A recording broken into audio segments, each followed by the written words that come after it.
rezultoi një zyrtar i lartë policie i cili kishte lidhje me grupet kriminale, i cili komunikonte me ta, dhe problemi më i madh kush është që është shqetësues.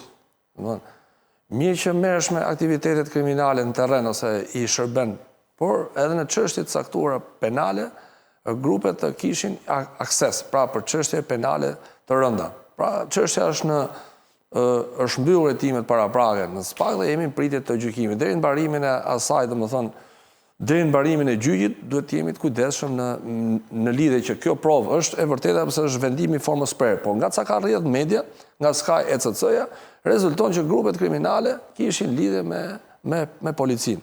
Mund të ketë edhe dhëna tjera, pra këto flasin me prova. Sepse kështu informacione, akuza politike ka pasur dhe do ketë gjithmonë. Pra akuza politike, po kur diçka është e provuar, domethënë ky është rasti tipik. Kemi raste edhe në policinë e Elbasanit, kemi të proceduar penalisht oficer policie, ka rezultuar madje edhe deputet, pra domethënë edhe deputet që kishin kontakte jeptin dhëna që i përkojnë policisë shtetit. Pra, informacione nga sistemi TIMS që jenë kërkim apo janë dhëna policie që deputeti i kishte siguruar, jo për shkak të detyrës tij si deputet, po i kishte marrë informacion.